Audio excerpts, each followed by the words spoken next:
Mi vecina anciana corría por la calle gritando como una loca todas las madrugadas. Yo le tenía miedo, hasta la noche en que me deslizó una nota por debajo de la puerta diciendo que no estaba loca, solo estaba fingiendo para que mi esposo no sospechara nada.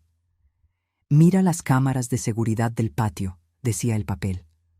Cuando abrí las imágenes, vi a mi esposo cavando algo en la oscuridad, y a su lado, herramientas que ningún hombre inocente necesitaría tener. Pero antes de continuar, asegúrate de ya estar suscrito al canal y escribe en los comentarios, ¿desde dónde estás viendo este video? Nos encanta saber hasta dónde están llegando nuestras historias. Mi nombre es Sofía, tengo 32 años, y durante mucho tiempo creí que había construido la vida perfecta. Me casé con Ricardo hace 4 años, después de un noviazgo intenso y apasionado que parecía sacado de una película romántica. Él era atento, cariñoso, trabajaba como gerente comercial en una empresa de tecnología y siempre me hacía sentir la mujer más importante del mundo. Vivíamos en una casa cómoda, en un fraccionamiento cerrado a las afueras de Ciudad de México, rodeados de silencio y tranquilidad. Pero esa tranquilidad comenzó a agrietarse hace unos 6 meses, cuando algo extraño empezó a suceder todas las noches. Nuestra vecina, doña Guadalupe, una señora de unos 70 años que vivía sola en la casa de al lado, comenzó a tener brotes nocturnos.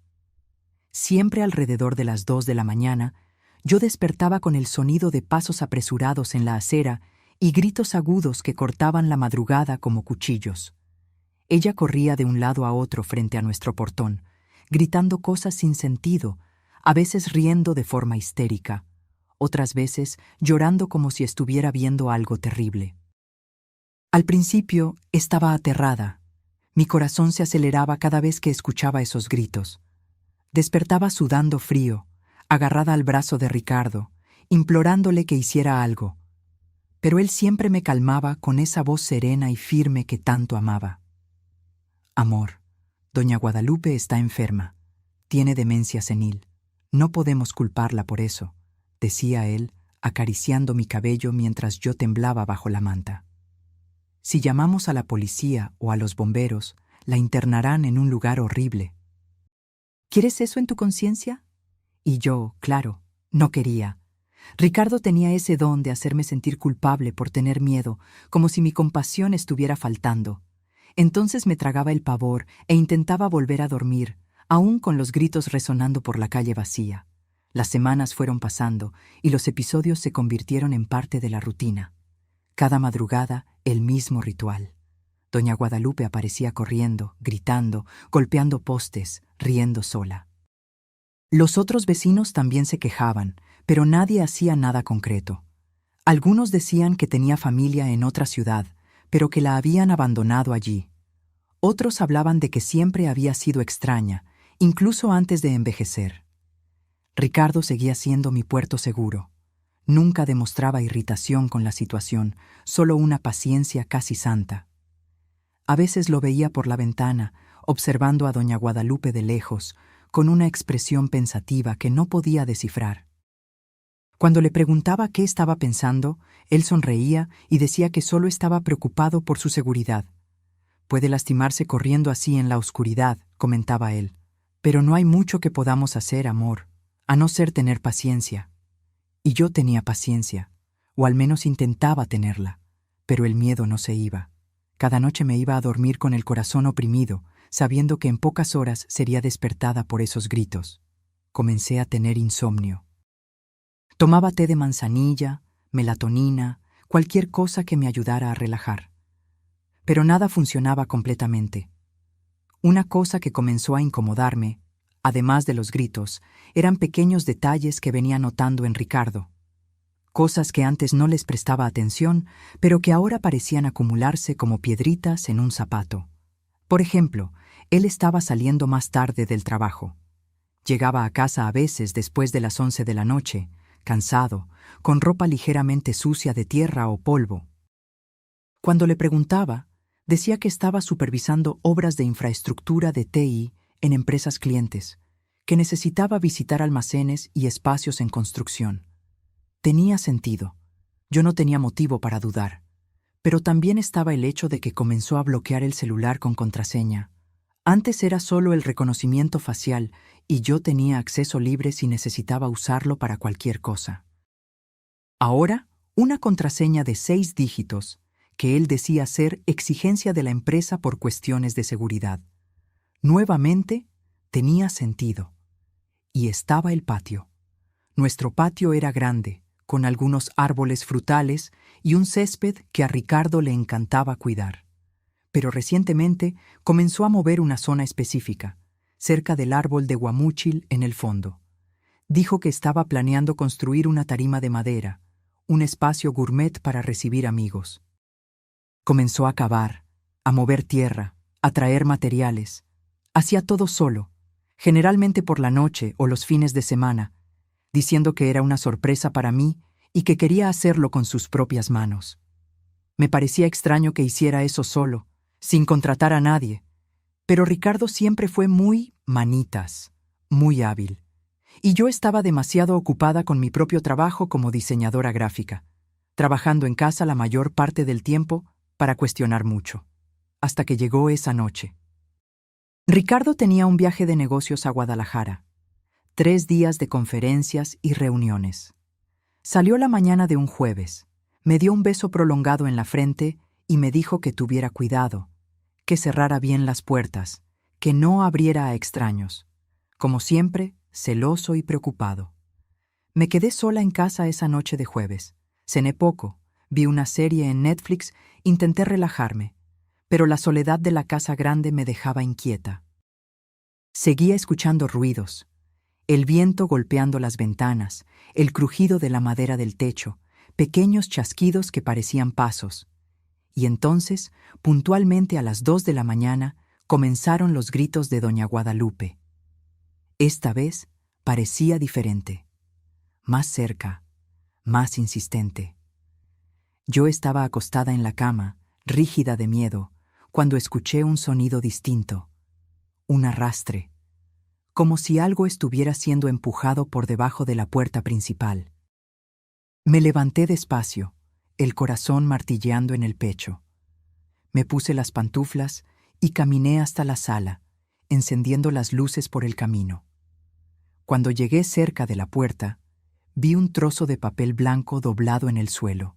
Lo tomé con las manos temblorosas. Era un papel de cuaderno común, doblado varias veces. Lo abrí lentamente y leí las palabras escritas con bolígrafo azul, en letra temblorosa pero legible. Sofía, yo no estoy loca, no estoy senil, estoy fingiendo. Tu marido no puede saber que estoy lúcida. Por favor, mira las cámaras de seguridad de tu patio, las imágenes de los últimos días. Necesitas ver lo que está haciendo cuando piensa que nadie está mirando. Después ven a mi casa. Estaré esperando. Por favor, confía en mí. Tu vida puede estar en peligro. Mi boca se secó. Leí la nota 3 veces, intentando procesar. ¿Doña Guadalupe no estaba loca? ¿Estaba fingiendo? ¿Por qué? ¿Y qué estaría haciendo Ricardo en el patio que yo necesitaba ver? Mi primer instinto fue descartar aquello como delirio de una persona realmente enferma. Pero algo en la escritura, en la forma en que las palabras estaban organizadas, parecía demasiado lúcido para ser obra de alguien con demencia avanzada. Y estaba la última frase: tu vida puede estar en peligro. Esto me heló la espina.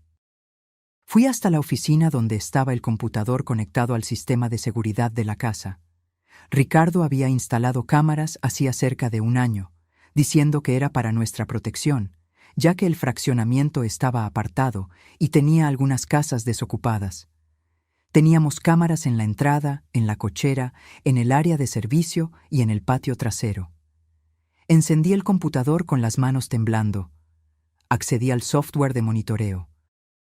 Las cámaras grababan continuamente y los archivos se guardaban por 30 días antes de ser reemplazados. Comencé a buscar las grabaciones del patio. Elegí una fecha aleatoria de la semana anterior, cuando Ricardo dijo que se había quedado hasta tarde trabajando en la dichosa tarima. Avancé el video hasta la noche. Eran alrededor de las 11. La imagen estaba en blanco y negro, con esa calidad medio verdosa de la visión nocturna. Y entonces vi. Ricardo estaba en el patio. Pero no estaba construyendo tarima alguna. Estaba cavando. Cavando profundo, con una pala, sudando, moviendo tierra con una intensidad casi frenética. Y a su lado, iluminada por la luz tenue del poste del vecino, vi una lona plástica grande, negra, doblada y lista. El tipo de lona que se usa para cubrir cosas. Mi estómago se revolvió. Continué viendo. Ricardo cavó por casi 2 horas. El agujero quedó profundo, tal vez 1,5 metros. Se detuvo, secó el sudor, miró alrededor como si verificara si alguien estaba viendo. Luego tomó la lona y la extendió cuidadosamente al lado del agujero.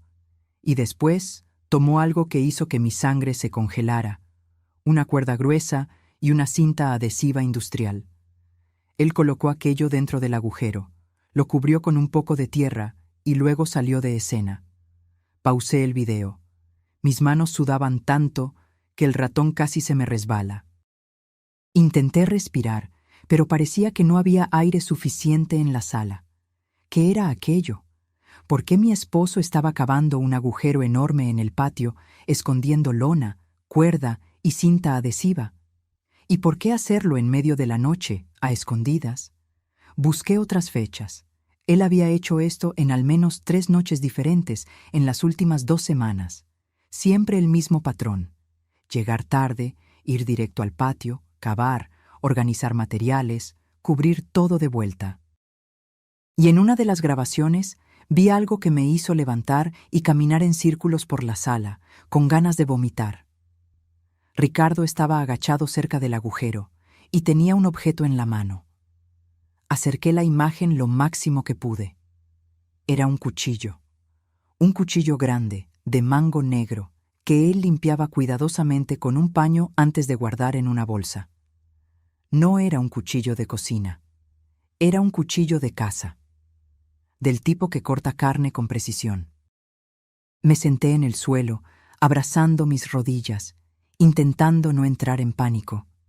Mi esposo, el hombre que yo amaba, que compartía la cama conmigo todas las noches, que me besaba cada mañana antes de salir para el trabajo, estaba cavando una fosa en nuestro patio, una fosa del tamaño de un cuerpo humano, y preparando herramientas que parecían destinadas a... ¿Qué? ¿Atar a alguien? ¿Esconder a alguien? Y la única pregunta que martilleaba en mi cabeza, insistente y aterrorizante, era ¿para quién es esa fosa? Me quedé paralizada en el suelo de la oficina el tiempo suficiente para que mis piernas comenzaran a hormiguear.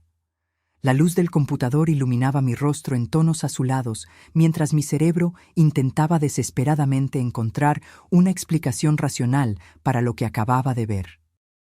Tal vez Ricardo estaba haciendo algún trabajo de jardinería complejo. Tal vez necesitaba enterrar escombros, restos de construcción, alguna cosa que exigiera un agujero profundo.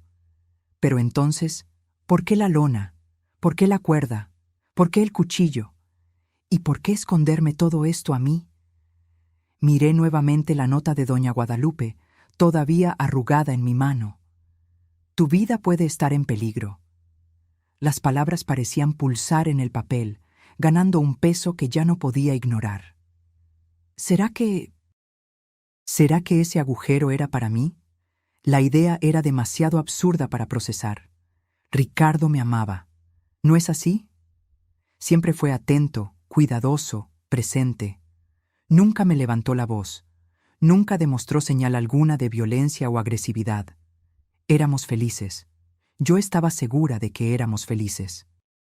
Pero entonces, ¿por qué esa sensación en mi pecho, ese escalofrío en la espina? Esa voz pequeña e insistente en mi cabeza diciendo que algo estaba muy, muy mal. Me levanté del suelo con dificultad y volví a la sala. Miré por la ventana en dirección a la casa de doña Guadalupe.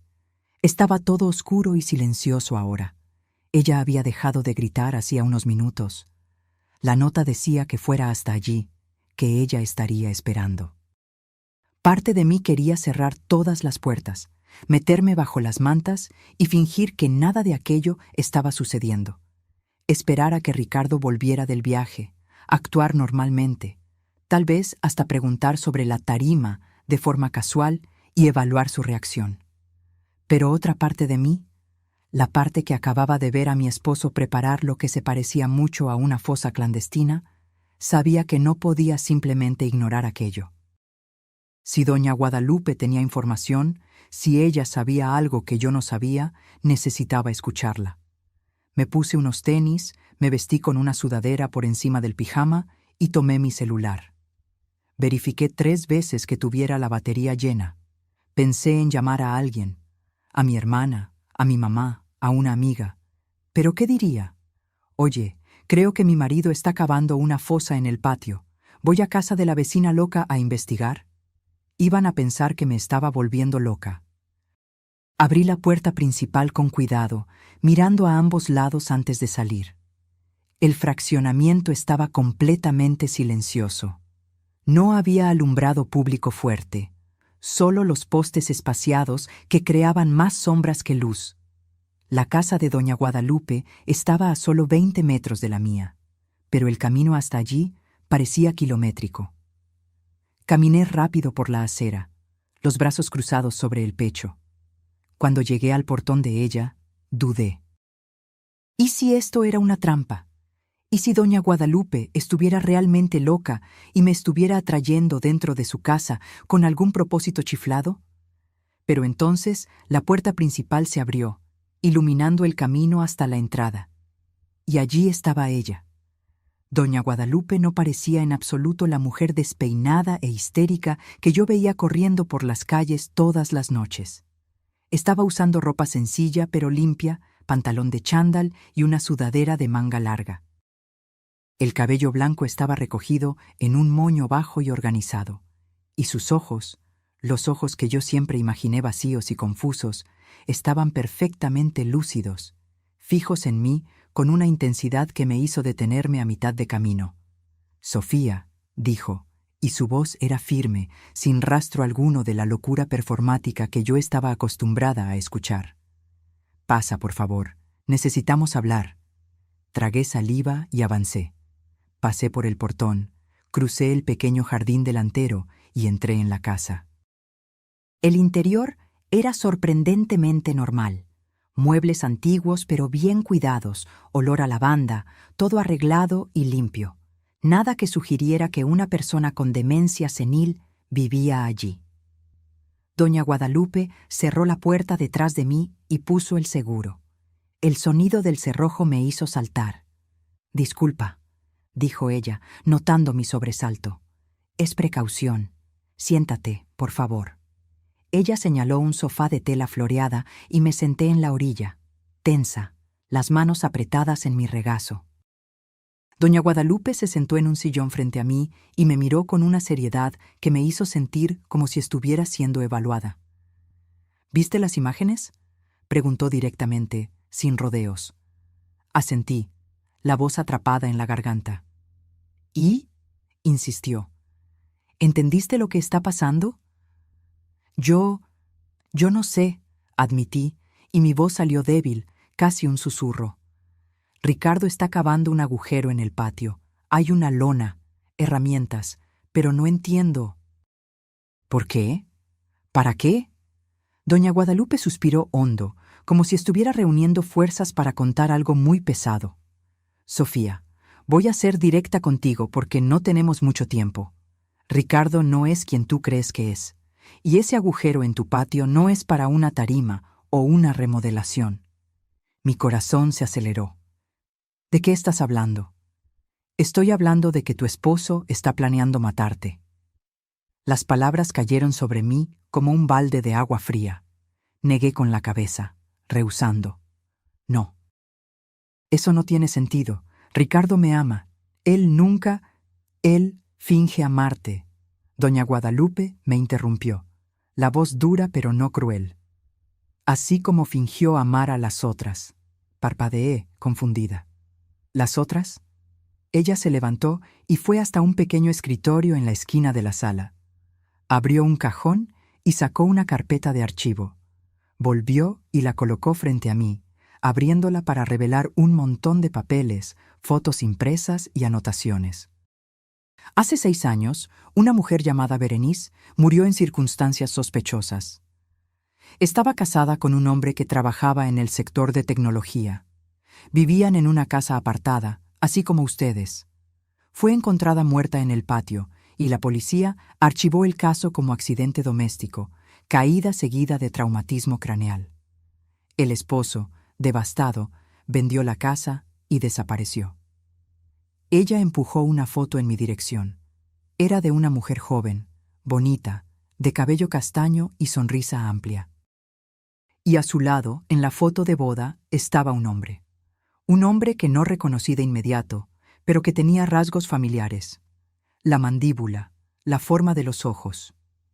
2 años después, doña Guadalupe continuó volteando otra página. Otra mujer. Carla. Casada con un gerente comercial, misma historia, casa apartada, muerte súbita, archivado como accidente. Otra foto. Otra mujer. Otro hombre a su lado. Y esta vez, incluso con el cabello diferente y los lentes que él usaba en la imagen, lo reconocí. Era Ricardo. Mi cabeza dio vueltas. No, no puede ser. Ese no puede ser él. Él cambia de nombre, de apariencia, de ciudad, pero el patrón es siempre el mismo, Sofía. Se casa con mujeres que tienen algún patrimonio, alguna herencia, algo de valor. Las enamora, construye una vida aparentemente perfecta, y luego, cuando el momento es el adecuado, las elimina y se queda con todo. Sentí como si el suelo se estuviera abriendo debajo de mí. ¿Cómo sabes todo esto? ¿Quién eres tú? Doña Guadalupe se inclinó hacia adelante, los ojos fijos en los míos. Fui investigadora privada durante 30 años, Sofía. Me jubilé hace 10, pero aún mantengo contactos. Cuando Ricardo y tú se mudaron aquí, lo reconocí. Llevó tiempo, mucha investigación, cruce de datos, pero estaba segura de que era él. El problema es que no tengo pruebas concretas suficientes para que la policía actúe. Así que comencé a vigilarlo. Y a fingir que estaba loca para que él no desconfiara de mí. La miré, aturdida. ¿Usted fingía estar loca para protegerme? Para protegerte y reunir evidencia, confirmó. Pero el tiempo se está acabando. Ricardo está acelerando el plan. Cavó ese agujero en los últimos días porque se está preparando. Y cuando él regrese de ese viaje, Sofía, él va a ejecutar. Me llevé las manos al rostro, intentando contener las lágrimas que comenzaban a caer. ¿Pero por qué? ¿Por qué yo? No tengo una fortuna, no tengo nada especial. Heredaste esta casa de tus padres, ¿no fue así? Doña Guadalupe me interrumpió. Una casa en un terreno grande, valorado, en un área que está siendo muy buscada por desarrolladoras. Ricardo lo sabe. Se casó contigo por eso. Era verdad. Mis padres habían muerto en un accidente automovilístico hacía 5 años, poco antes de que conociera a Ricardo. La casa había sido mi herencia. Ricardo siempre dijo que adoraba el lugar, que quería construir nuestro futuro allí. Pero ahora, mirando hacia atrás, me di cuenta de que él había sido quien sugirió que nos mudáramos aquí, quien insistió en que sería perfecto, quien planeó todo hasta el más mínimo detalle. ¿Qué estaba esperando?, pregunté, con la voz ahogada. ¿Por qué ahora? Probablemente esperó tiempo suficiente para no levantar sospechas. 4 años de matrimonio es un tiempo razonable. Y ahora, con el terreno valorándose cada vez más, debe haber decidido que es el momento. Respiré hondo, intentando organizar mis pensamientos. ¿Qué hago? ¿Voy a la policía? ¿Muestro las imágenes? Doña Guadalupe negó con la cabeza. Las imágenes muestran comportamiento sospechoso, pero no son prueba de crimen. Él puede alegar que estaba haciendo cualquier otra cosa.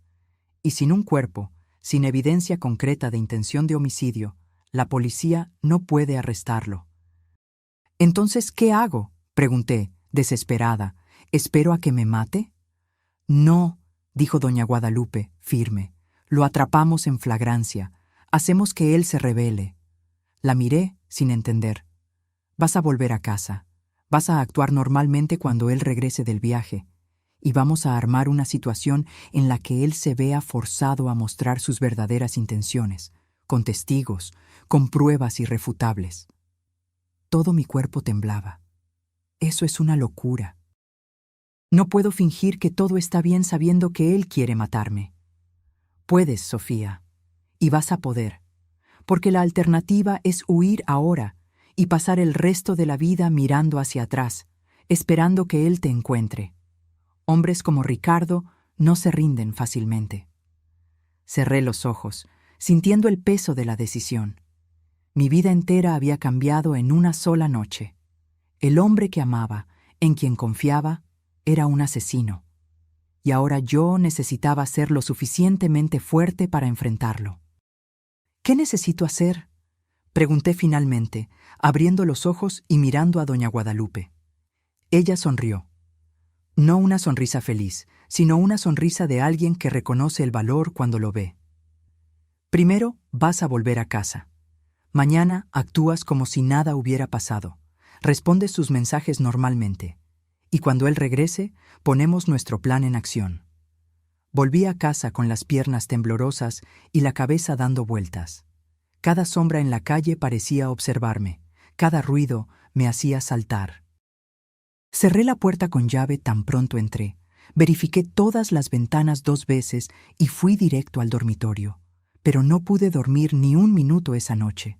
Me quedé acostada en la cama, mirando el techo, intentando procesar todo lo que doña Guadalupe me había contado. Ricardo, mi esposo, era un asesino en serie que mataba por dinero. Lo había hecho antes, con otras mujeres, y ahora yo era la siguiente en la lista. Tomé el celular varias veces, pensando en llamar a mi hermana, a alguien de la familia. ¿Pero qué diría? Descubrí que mi marido quiere matarme, pero no tengo pruebas, así que necesito fingir que todo está bien para atraparlo en flagrancia. Me internarían.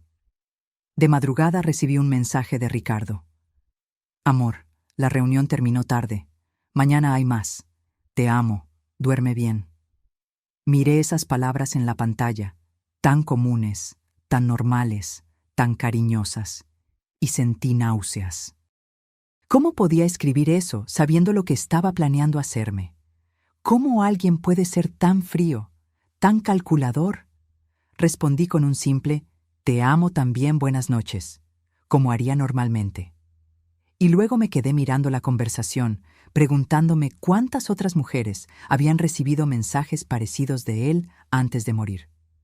Cuando el sol finalmente salió, yo estaba exhausta pero incapaz de relajarme. Tomé una ducha larga, dejando que el agua caliente cayera sobre mí mientras lloraba en silencio.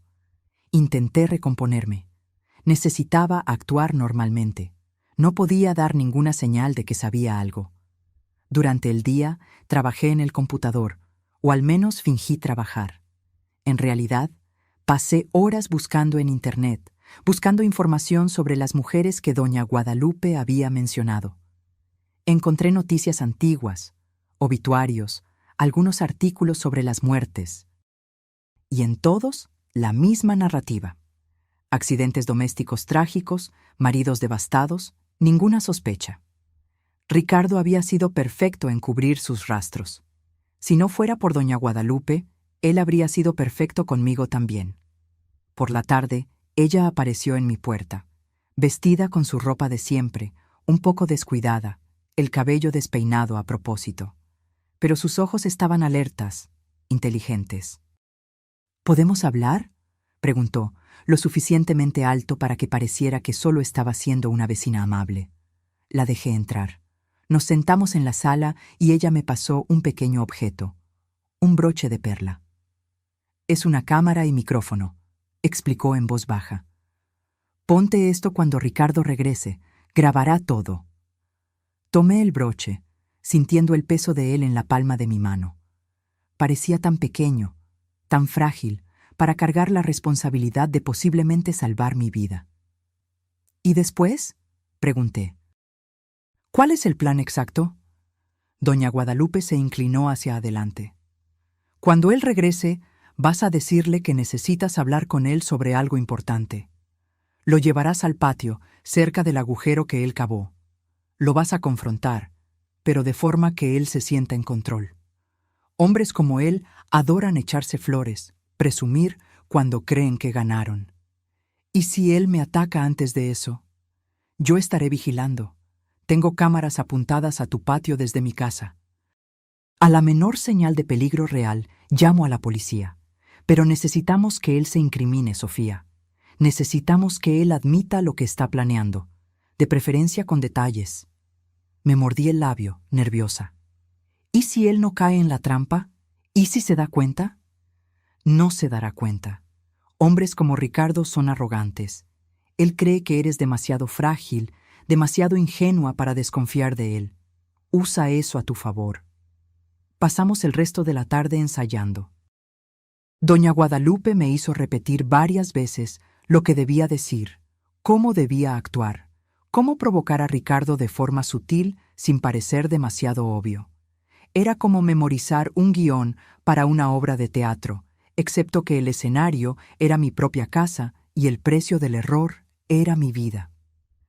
Ricardo regresó el sábado por la noche, tal como lo planeado. Escuché su coche entrando en la cochera y todo mi cuerpo se contrajo. Respiré hondo, ajusté el broche con cámara en mi blusa y forcé una sonrisa en mi rostro. Cuando entró por la puerta, estaba con la maleta de viaje y esa sonrisa encantadora que un día me hizo enamorarme. Vino hacia mí, me abrazó fuerte y me besó largamente. «Me hiciste falta», murmuró contra mi cabello. «Tú también», mentí, mi estómago revuelto. Soltó la maleta y fue a la cocina a tomar agua. Yo lo seguí, intentando parecer casual. «¿Cómo estuvo el viaje?», pregunté, apoyándome en la barra. «Productivo. Cerramos unos buenos contratos. Voy a necesitar viajar de nuevo el próximo mes, pero esta vez será más rápido». Fue todo lo que pude decir. Él me miró, la cabeza ligeramente inclinada. «¿Estás bien? Pareces cansada». «Solo que no dormí muy bien sola aquí. La casa se queda muy silenciosa». «¿Doña Guadalupe no hizo de las suyas?», preguntó, y noté un brillo extraño en sus ojos al mencionar el nombre de ella. «Sí hizo. Corrió gritando ayer de nuevo, pero ya estoy acostumbrada». Ricardo esbozó una pequeña sonrisa.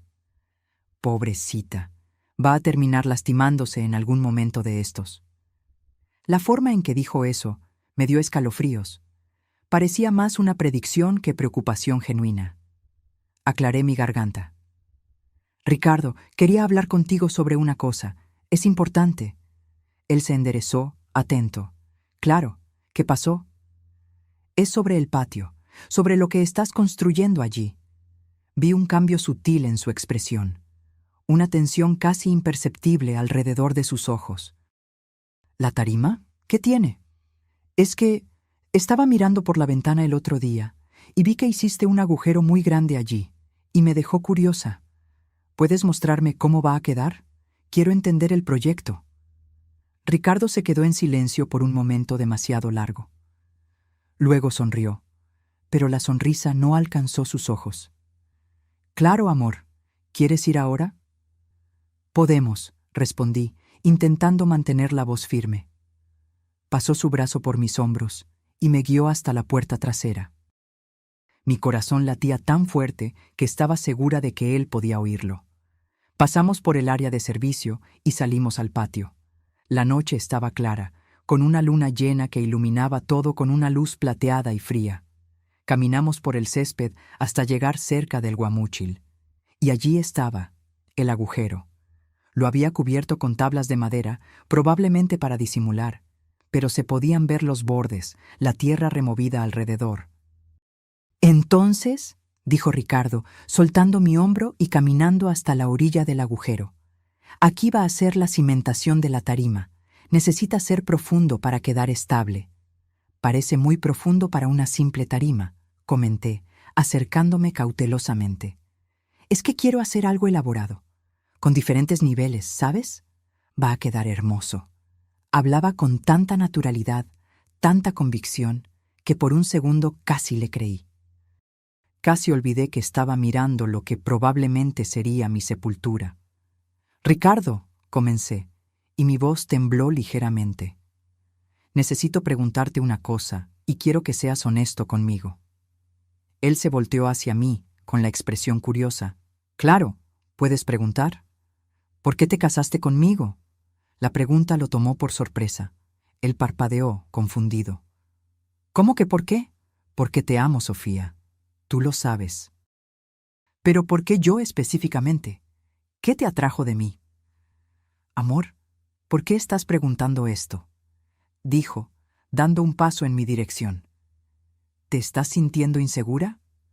Solo responde, por favor».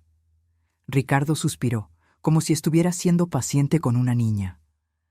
«Tú eres especial, inteligente, bonita, independiente. Cuando te conocí, supe que quería pasar mi vida contigo».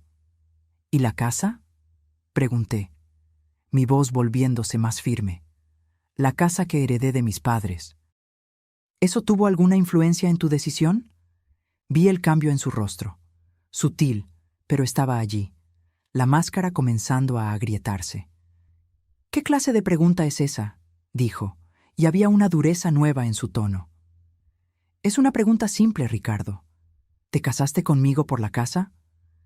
Él soltó una risa corta, sin humor. «Estás siendo ridícula». «¿Ridícula?», repetí, sintiendo que la rabia comenzaba a hervir dentro de mí. «Sé sobre las otras, Ricardo. Berenice, Carla, sé lo que hiciste con ellas». El silencio que siguió fue absoluto. Hasta los grillos dejaron de cantar. Ricardo se quedó completamente inmóvil, mirándome con una intensidad que me hizo querer correr. Pero me forcé a quedarme quieta, a mirarlo de vuelta. Y entonces, lentamente, sonrió. Pero no era la sonrisa encantadora y cálida que yo conocía. Era algo frío, vacío, aterrador. «Entonces lo sabes», dijo calmadamente, como si estuviéramos comentando sobre el clima. «La viejita loca te lo contó, ¿no fue así? Sabía que estaba fingiendo. Debería haberme deshecho de ella primero». Mi sangre se congeló. Acababa de confesar. Acababa de admitir todo. «¿Por qué, Ricardo?», pregunté, y mi voz salió quebrada. «¿Por qué hacer esto?». Él se encogió de hombros, las manos en los bolsillos, completamente relajado. «Dinero, claro. ¿Por qué más?». «Crecí sin nada, Sofía. Tuve que trabajar como un condenado toda la vida solo para sobrevivir. Y luego me di cuenta de que había un camino más fácil. Mujeres solitarias, con patrimonio, desesperadas por compañía. Era casi demasiado fácil». «Eres un monstruo», susurré. «Soy práctico», corrigió. «Y tú habrías sido la más fácil de todas, si esa bruja no se hubiera metido». Él sacó las manos de los bolsillos y vi que sostenía algo. Una cuerda. «Pero está bien», continuó, avanzando despacio en mi dirección.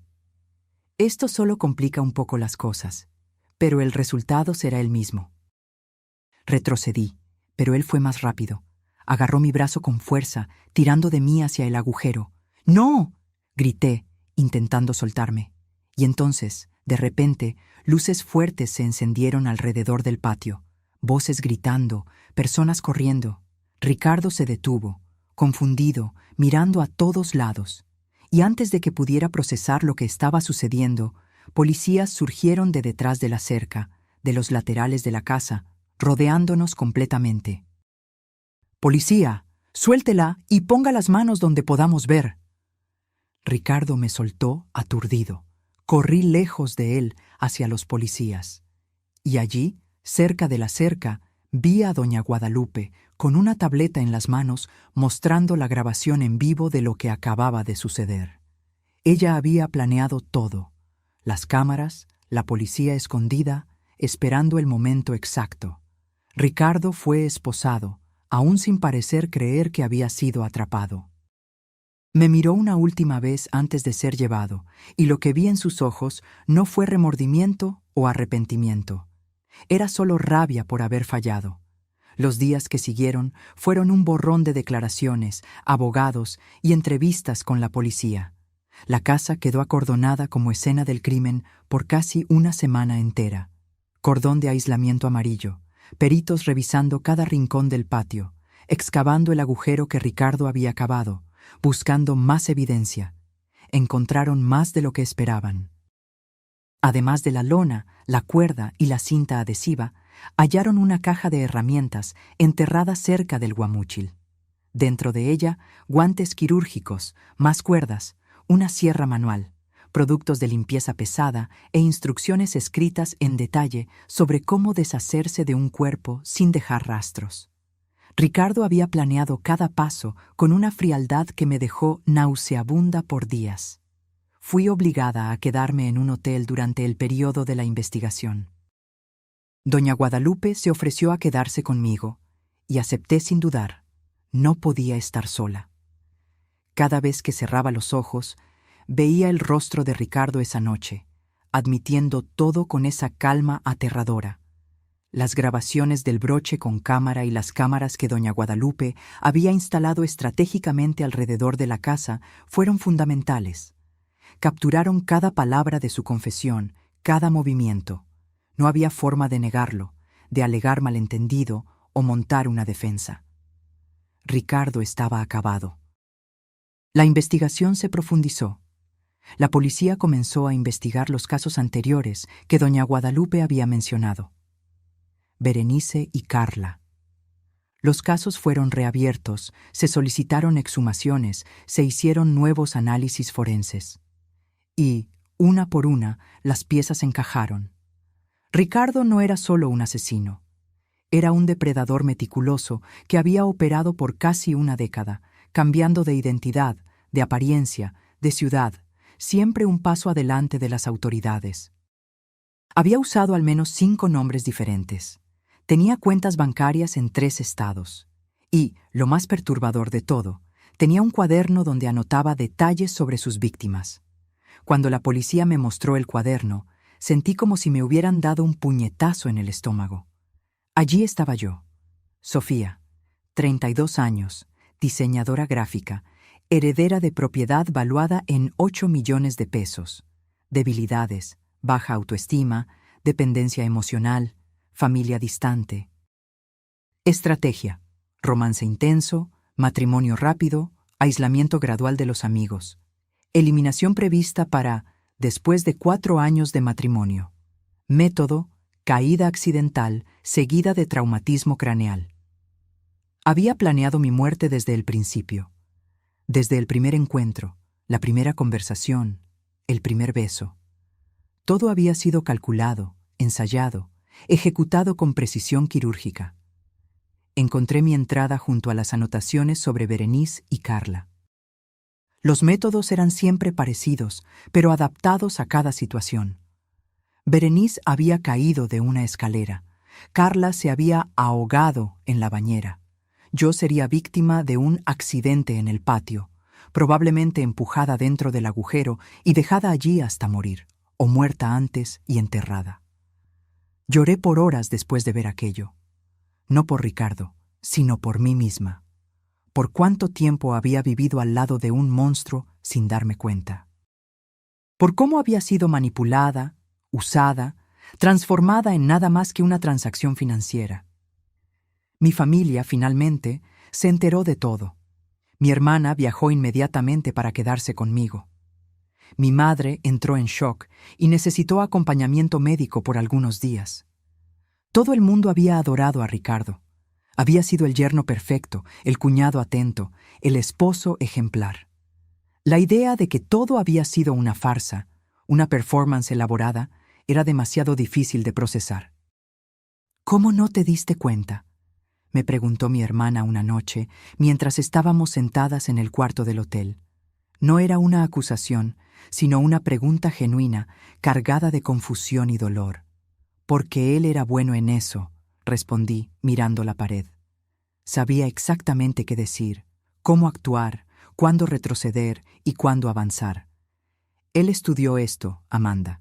Estudió cómo manipular personas, cómo leer debilidades y usarlas. Y yo estaba vulnerable cuando lo conocí. Acababa de perder a nuestros padres. Estaba sola, perdida. Él se aprovechó de eso. Amanda tomó mi mano y la apretó. Esto no es culpa tuya, Sofía. Nada de esto es culpa tuya. Racionalmente, yo sabía que ella tenía razón, pero emocionalmente cargaba un peso enorme de vergüenza. Vergüenza de haber sido engañada. Vergüenza de no haber visto las señales. Vergüenza de haber confiado ciegamente en alguien que estaba planeando matarme. El juicio fue rápido. Con toda la evidencia, Ricardo no tuvo mucho espacio para maniobrar. Su abogado intentó alegar locura temporal, pero las anotaciones meticulosas en el cuaderno, la planificación detallada, la ejecución fría de asesinatos anteriores, todo eso probaba que estaba perfectamente consciente de sus acciones. Fui llamada a testificar. Tuve que sentarme en ese tribunal a pocos metros de Ricardo y contar mi historia. Mirarlo mientras relataba cómo había sido manipulada, engañada, casi muerta. Él me miró durante toda la declaración, no con rabia o remordimiento, solo con esa misma expresión vacía, como si yo fuera un problema matemático que él no había conseguido resolver adecuadamente. Cuando fue su turno de hablar, Ricardo se rehusó a mostrar arrepentimiento alguno.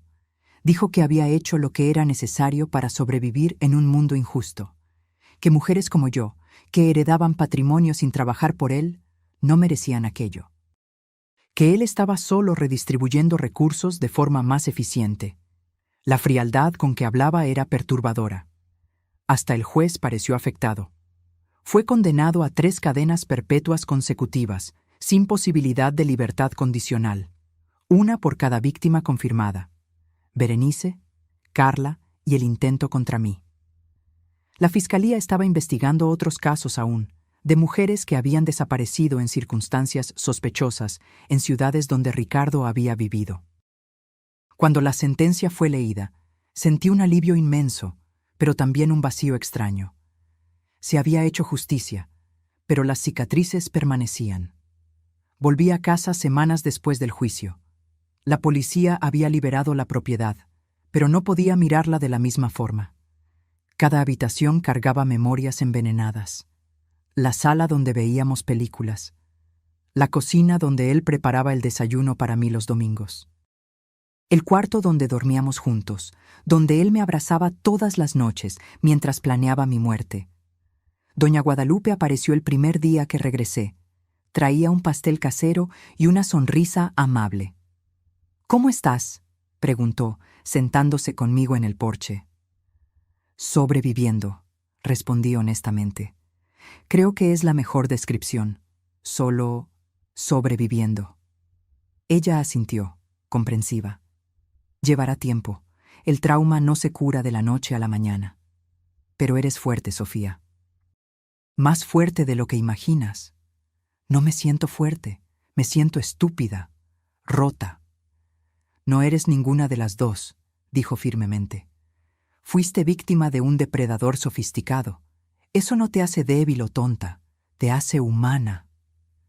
Nos quedamos en silencio por un momento, observando el patio.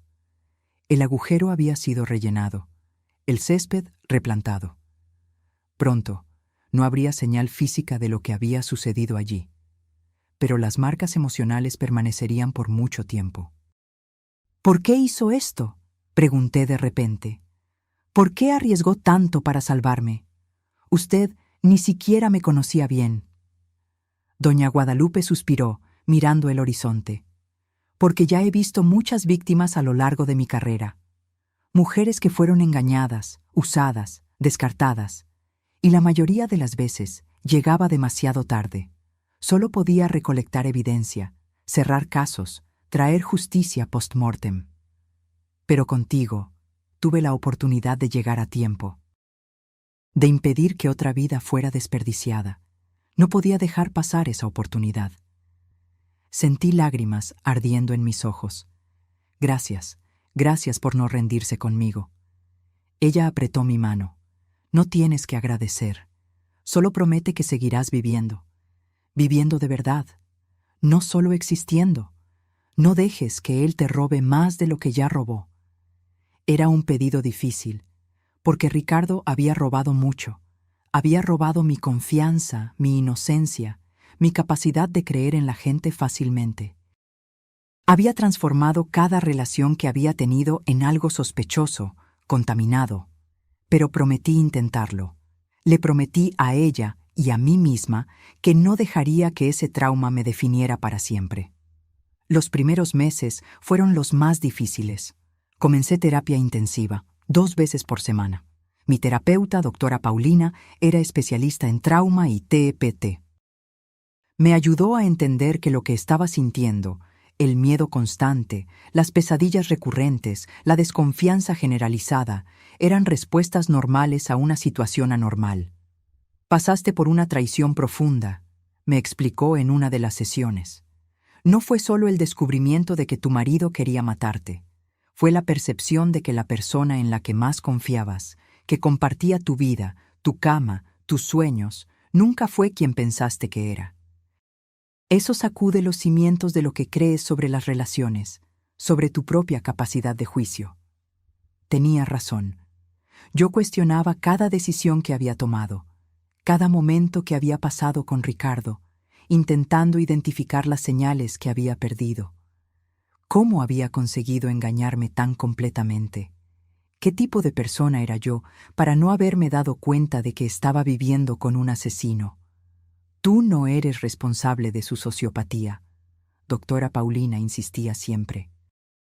Personas como Ricardo son maestros de la manipulación. Gastan años perfeccionando sus máscaras. No es un fallo tuyo no haber visto a través de ella. Intelectualmente lo entendía, pero emocionalmente cargaba la culpa como una piedra en el pecho. Vendí la casa. Ya no podía vivir allí. Cada habitación me asfixiaba, cada sombra me asustaba. Compré un apartamento pequeño en el centro de la ciudad, en un edificio con portería 24 horas y cámaras en todos los pisos. Necesitaba sentirme segura, aunque fuera una ilusión. Doña Guadalupe también se mudó. Dijo que quería estar más cerca del centro, más cerca de mí. Alquiló un apartamento en el mismo edificio, 3 pisos arriba. Se convirtió en más que una vecina. Se convirtió en familia, la única persona que realmente entendía por lo que yo había pasado. Ella me presentó a un grupo de apoyo para víctimas de violencia doméstica y abuso. Al principio me resistí.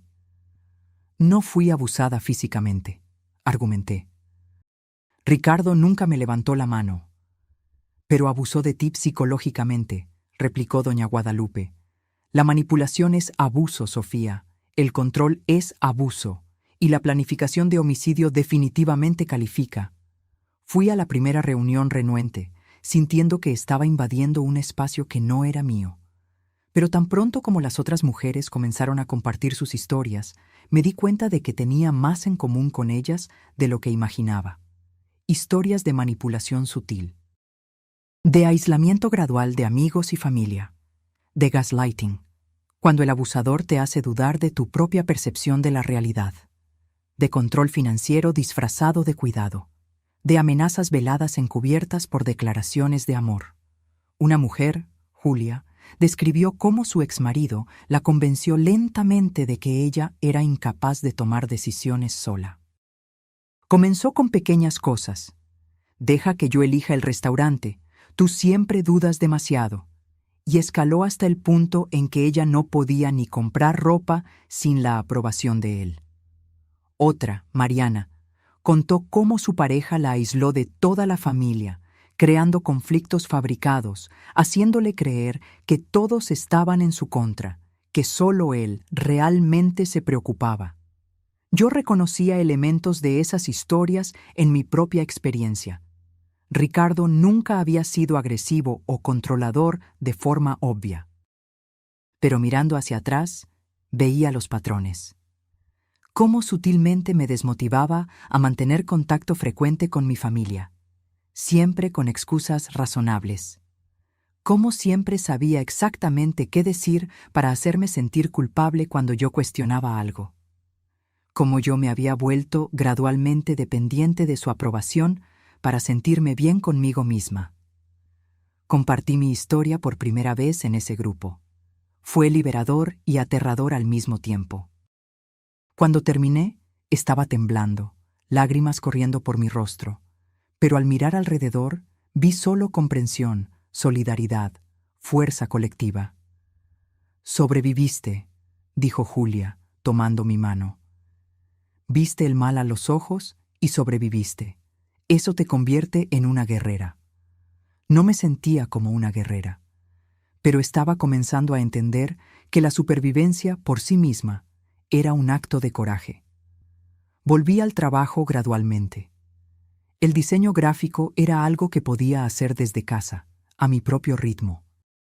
Mis clientes eran comprensivos con los plazos más flexibles que yo necesitaba. La creatividad fue difícil al principio. ¿Cómo crear algo bonito cuando tu mundo interior estaba tan feo? Pero lentamente regresó. Cada proyecto concluido era una pequeña victoria. Prueba de que yo todavía era capaz, todavía era funcional, todavía tenía valor más allá de ser víctima de Ricardo. Doña Guadalupe se convirtió en parte de mi rutina diaria.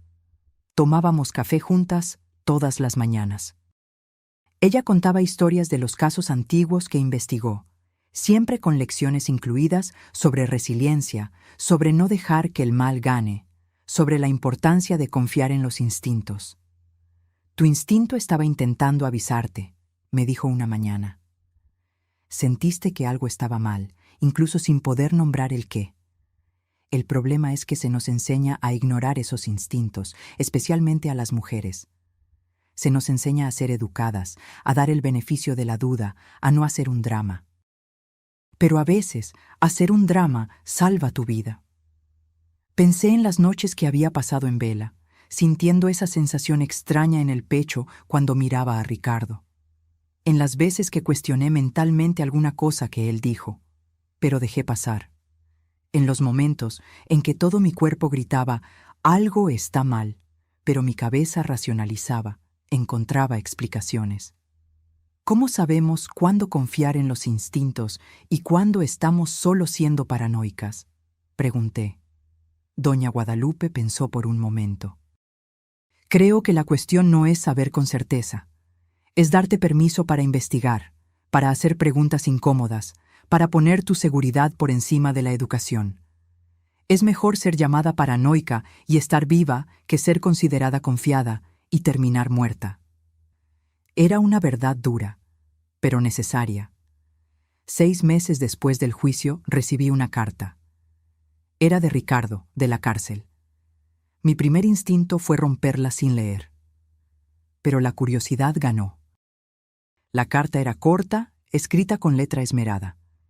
Sofía, sé que probablemente no quieres saber de mí. No espero perdón ni comprensión, pero quería que supieras que, de todas, fuiste la más difícil. No por la ejecución. Esa sería simple, sino porque por algunos momentos, breves que fueran, llegué a cuestionarme si podría realmente tener algo real. Si podría parar. Pero la verdad es que no sé cómo ser otra cosa aparte de lo que soy. No sé cómo sentir lo que las personas normales sienten. Y tal vez al final, tú fuiste la afortunada. Escapaste. Las otras no tuvieron esa oportunidad. No sé si esto ofrece algún consuelo. Probablemente no. Pero pensé que deberías saber. Fuiste la única que estuvo cerca de hacerme querer cambiar. Solo que no fue lo suficientemente cerca. R. Leí la carta 3 veces, sintiendo una mezcla extraña de rabia, asco y una tristeza profunda. Incluso ahora, incluso detrás de las rejas, estaba intentando manipular. Intentando plantar la idea de que yo había sido especial, que nuestra conexión había significado algo, pero no significó. No para él, de cualquier forma. Para él, yo era un medio para un fin, y esa carta era solo otro intento de ejercer control, de ocupar espacio en mi cabeza. Rompí la carta en pedazos pequeños y la tiré a la basura. Bloqueé cualquier posibilidad de correspondencia futura. Él no merecería ni un segundo más de mi tiempo, ningún fragmento de mi atención. Pero la carta me hizo pensar en Berenice y Carla, las otras víctimas. Ellas no habían tenido la suerte que yo tuve, No tenían una doña Guadalupe vigilando, protegiendo, interviniendo en el momento adecuado. Me puse en contacto con las familias de ellas a través de los abogados. Fue difícil, doloroso.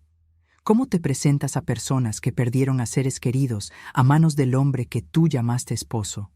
Pero fueron amables, acogedoras incluso. Compartimos historias, comparamos notas, lloramos juntas. Y de alguna forma, aquello ayudó. Creó un sentido de comunidad en torno al trauma, un propósito compartido de garantizar que Ricardo nunca más tuviera oportunidad de lastimar a nadie.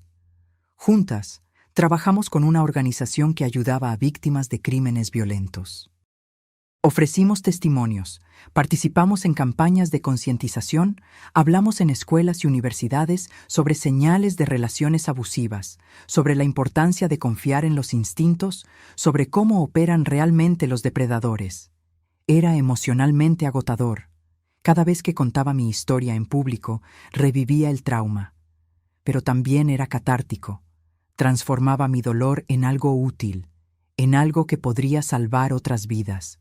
Y lentamente, muy lentamente, comencé a sentirme menos rota. Las cicatrices aún estaban allí, y probablemente siempre lo estarían. Pero comenzaron a doler menos. Comenzaron a parecer menos como heridas abiertas y más como marcas de batalla. Evidencia de que había enfrentado algo terrible y sobrevivido.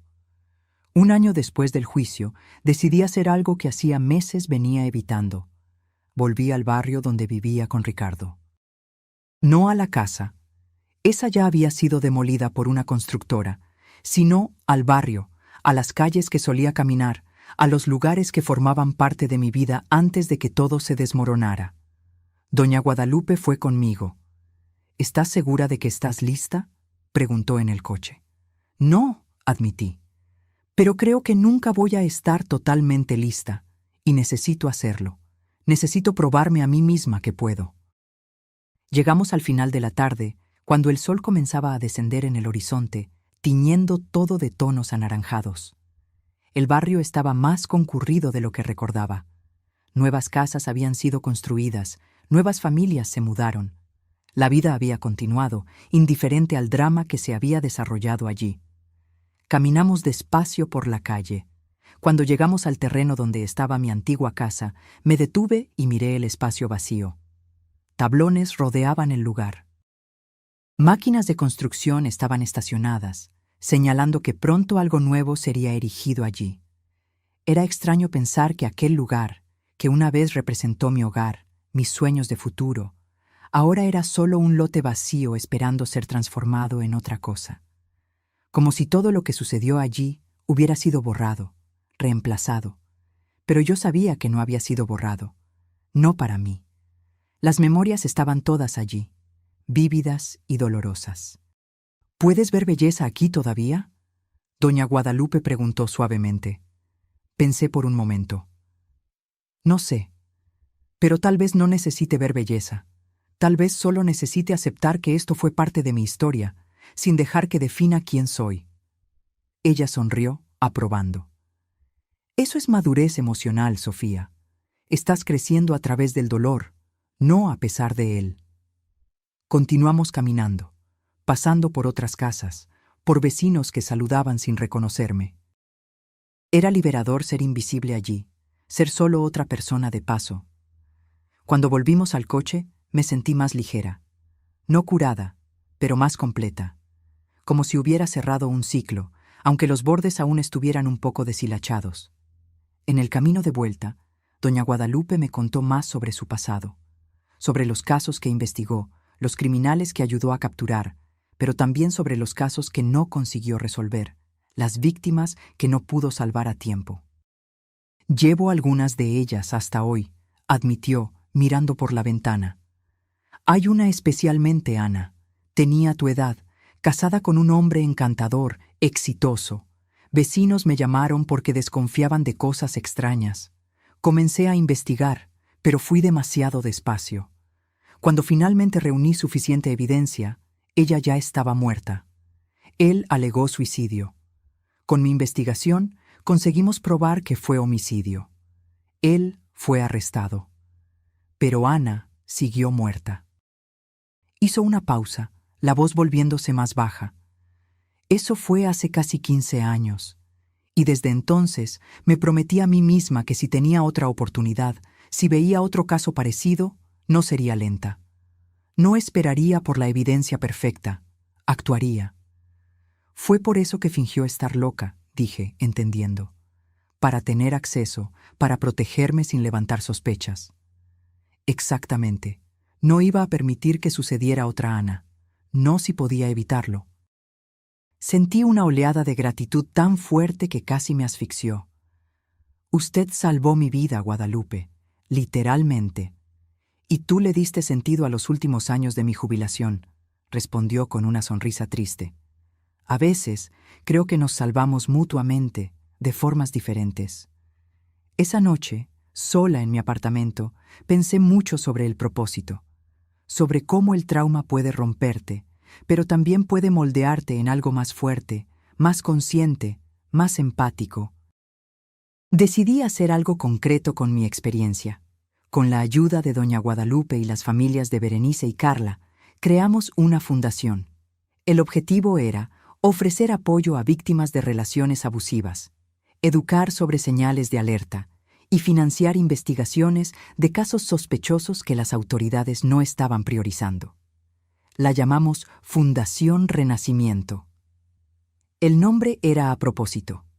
La idea de que incluso después de la destrucción más absoluta, es posible renacer. No fue fácil. Burocracia, recaudación de fondos, estructuración. Pero cada obstáculo superado parecía una pequeña venganza contra Ricardo. Cada vida que tocábamos, cada mujer que ayudábamos a escapar de situaciones peligrosas, era una forma de transformar mi dolor en algo positivo. Comenzamos pequeños. Una oficina modesta, 2 empleadas además de mí y doña Guadalupe. Pero la demanda era aterradora. Recibíamos docenas de mensajes por día de mujeres pidiendo ayuda, orientación, simplemente alguien que creyera en ellas cuando decían que algo estaba mal en sus relaciones. Implementamos una línea directa 24 horas, alianzas con albergues. Contratamos investigadores privados para casos donde había sospechas, pero faltaban pruebas.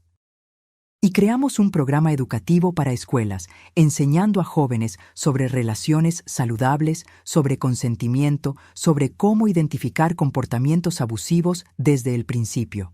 La respuesta fue abrumadora. En 6 meses ya habíamos ayudado a más de 50 mujeres a escapar de situaciones peligrosas. Algunas eran casos extremos, como el mío. Otras eran situaciones de abuso psicológico, control financiero, aislamiento social. Cada historia me rompía un poco el corazón, pero también lo llenaba de determinación. Ninguna de esas mujeres merecía lo que estaba pasando.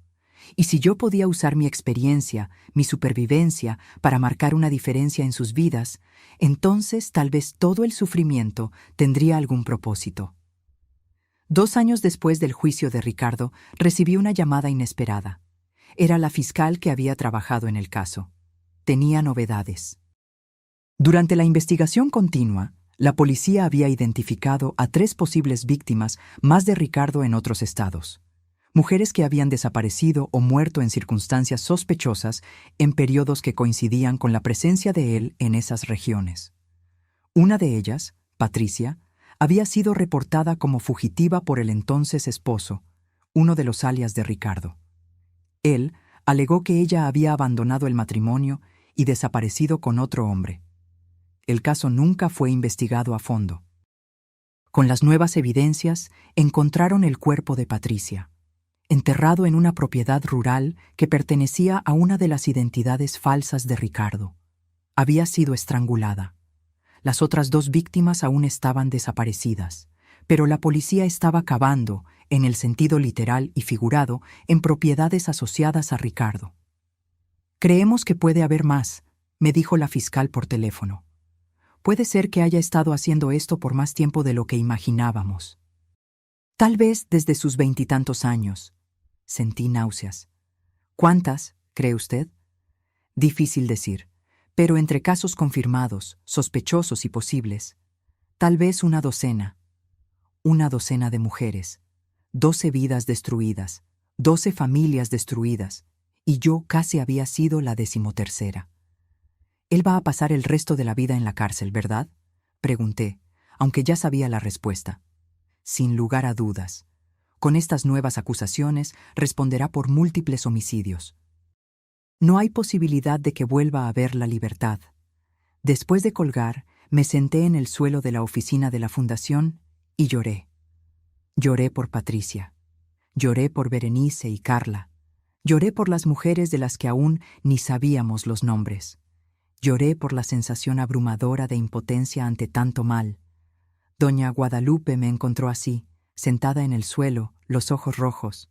Más víctimas, fue todo lo que pude decir. Ella no necesitó más explicaciones.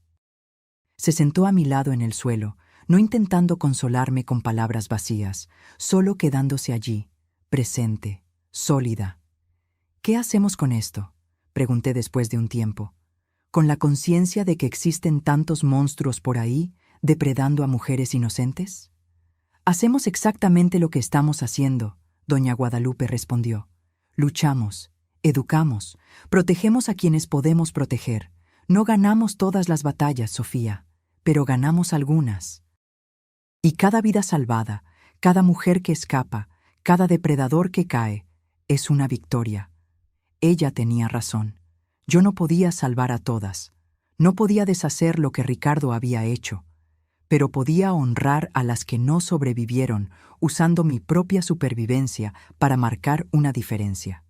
Esa noche, actualizamos el sitio web de la Fundación con fotos de las víctimas conocidas de Ricardo. Creamos un memorial digital, un espacio para que sus familias compartieran memorias, para que ellas fueran recordadas no solo como víctimas, sino como personas completas que habían vivido, amado, soñado. Fue doloroso, pero necesario. Ellas merecían ser vistas. Merecían que sus historias fueran contadas. 3 años después de mi casi muerte, la fundación había crecido significativamente. Ahora teníamos 5 oficinas en diferentes estados, un equipo de 20 personas y alianzas con agencias de policía especializadas en crímenes contra mujeres. Yo me había convertido en portavoz de la causa, dando entrevistas, hablando en conferencias, participando en paneles sobre violencia doméstica y psicológica.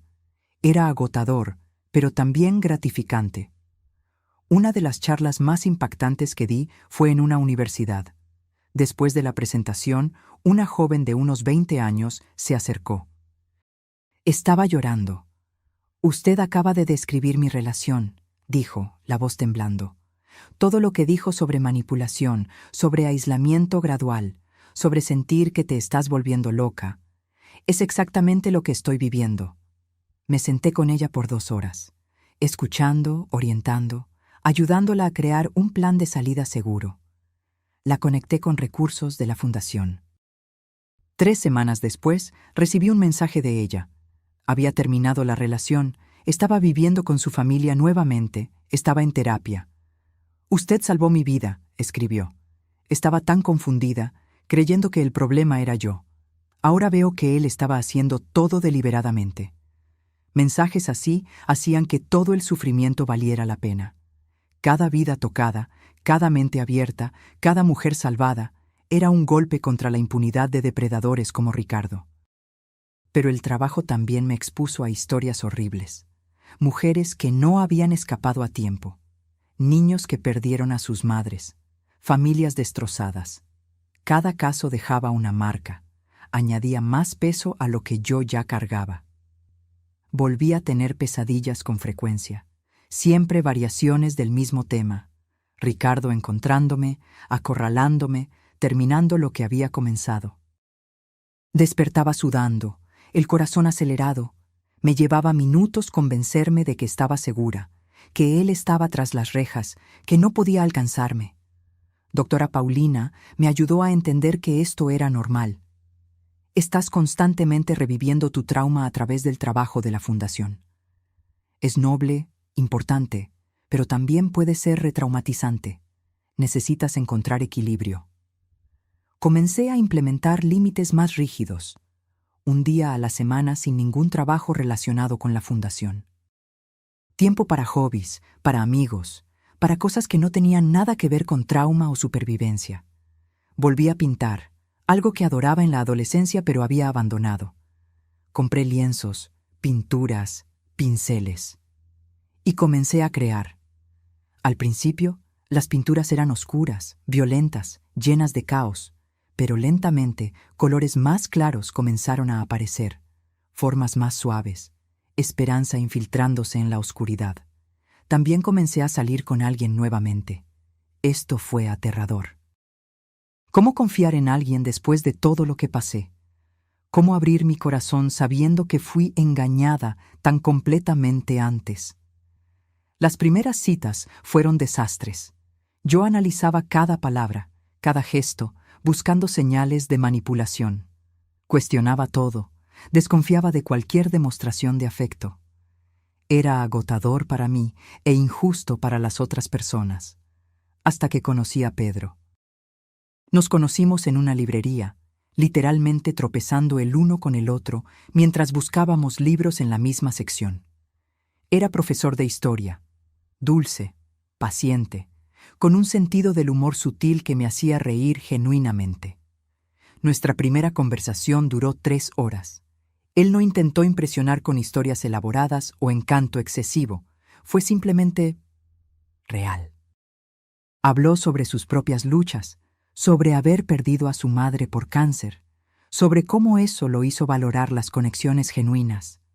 Conté mi historia la tercera vez que nos encontramos.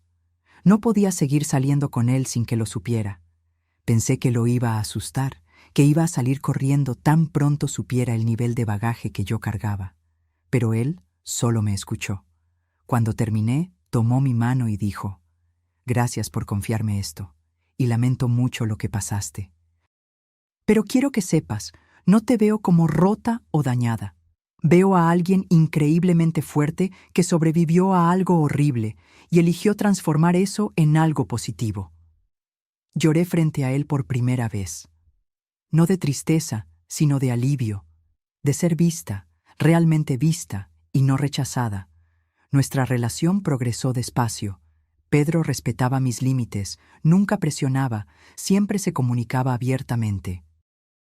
Cuando yo tenía ataques de pánico o pesadillas, él estaba allí, pero sin asfixiar, sin intentar arreglar, solo presente y solidario. «No sé si puedo ser la pareja que mereces», admití una noche, meses después de estar juntos. «Todavía tengo tantas cosas sin resolver». «Todo el mundo tiene cosas», respondió. «Y no estoy buscando perfección, Sofía. Estoy buscando conexión real, y eso es lo que tenemos». Fue liberador estar con alguien que no exigía que yo fingiera estar completamente curada, que aceptaba que la sanación es un proceso, no un destino. 4 años después de escapar de Ricardo, llegó una noticia inesperada. Él estaba enfermo, cáncer avanzado. Los médicos le daban algunos meses de vida. No sé lo que sentí cuando lo supe. No era satisfacción exactamente, ni compasión. Era algo más complejo, más confuso. Pidió verme. A través de su abogado, envió una solicitud formal. Decía que quería arreglar las cosas antes de morir. Mi primera reacción fue rehusar terminantemente. ¿Por qué le daría el privilegio de mi presencia? ¿Por qué arriesgaría a ponerme en una posición vulnerable nuevamente? Pero algo me jalaba. Tal vez la necesidad de closure. Tal vez curiosidad sobre lo que él posiblemente tendría que decir. Tal vez solo el deseo de mirarlo a los ojos una última vez, no como víctima, sino como sobreviviente. Consulté a doctora Paulina. «No hay respuesta correcta aquí», me dijo.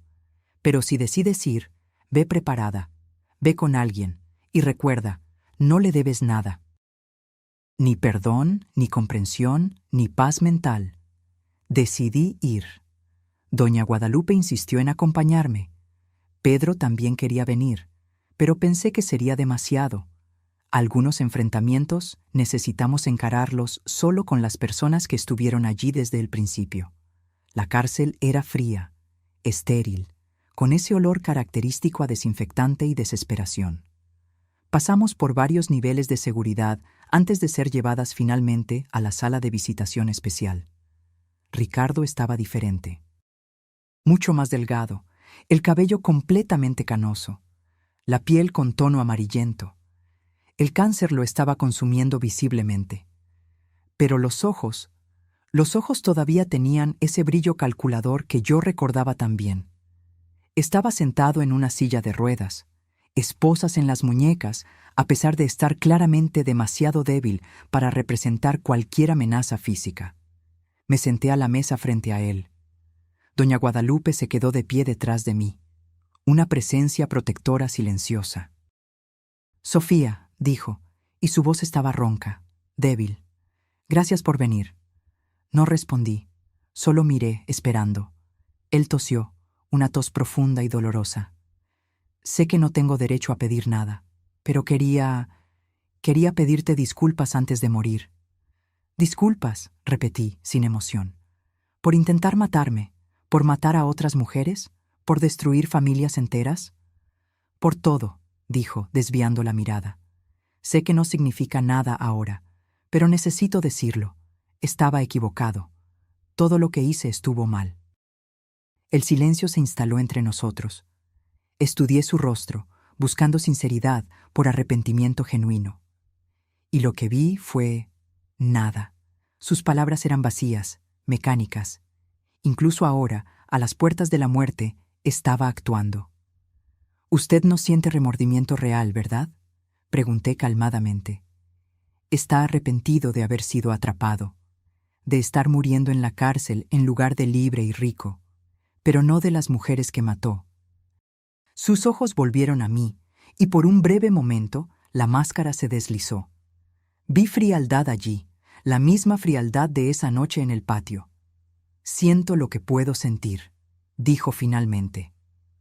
«No soy como tú, Sofía. Nunca lo fui. No sé cómo se siente el remordimiento de la forma en que las personas normales sienten. Entonces, ¿por qué llamarme aquí? ¿Qué quiere realmente?». Él suspiró. «Tal vez solo quería verte una última vez. Ver lo que escapó. Tú fuiste la única que ganó, ¿sabes? Todas las otras, yo gané. Pero tú me derrotaste. Y allí estaba. Incluso muriendo, todavía se trataba de ganar o perder, de control, de poder». Me levanté de la silla. «Espero que sus últimos meses sean largos y dolorosos, Ricardo. Y espero que gaste cada segundo pensando en todas las vidas que destruyó». Comencé a girarme para salir. «Sofía», llamó, la voz un poco más alta. Me detuve, pero no me volteé. «Nunca vas a ser completamente libre de mí. Estaré en tu cabeza para siempre. Cada relación, cada momento de duda, cada pesadilla. Gané más de lo que crees».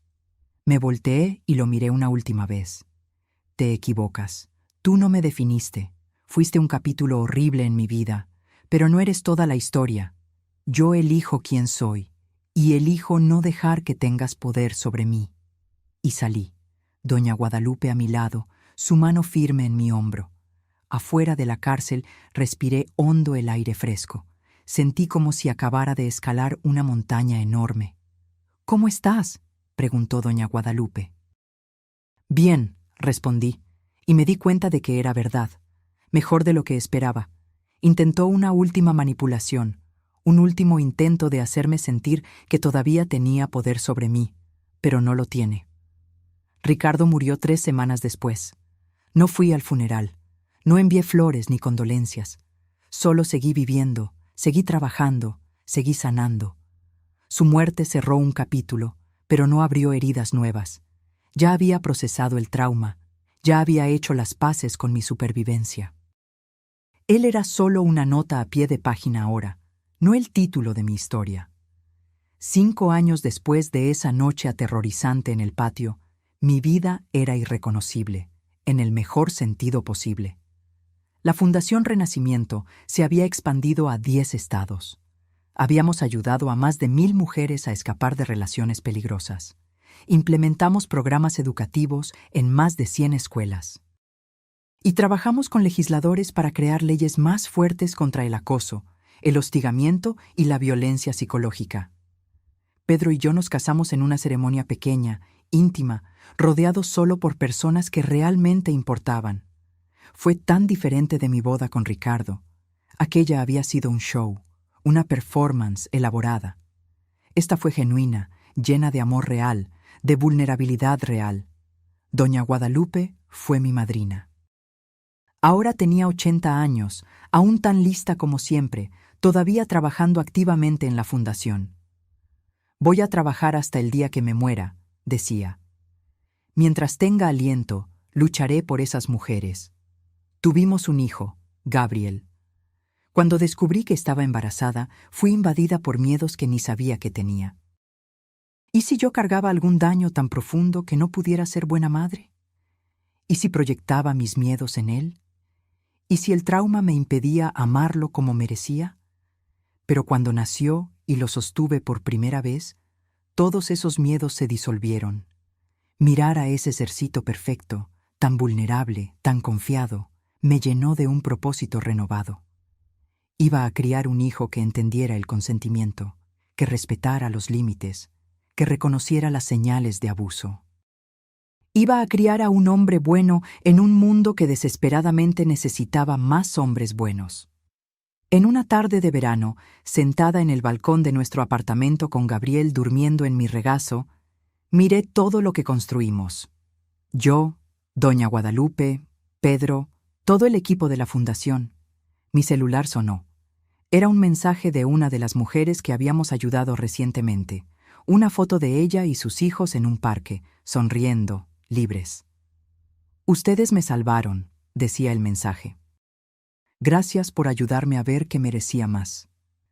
Lágrimas llenaron mis ojos, pero eran lágrimas buenas. Ricardo había intentado destruirme. Había cavado una fosa literal para mí, planeado mi muerte con la misma frialdad con que planeaba el desayuno. Pero había fallado, y en el proceso me había dado inadvertidamente un propósito mayor de lo que jamás habría encontrado de otra forma. Miré a Gabriel, luego a Pedro que estaba leyendo en el sofá de la sala, luego a la foto de la fundación en la pared, Doña Guadalupe y yo cortando la cinta en la inauguración de nuestra oficina más grande. Había sobrevivido, había sanado, había prosperado. Ricardo tenía razón en una cosa, nunca lo olvidaría completamente. Las cicatrices aún estaban allí.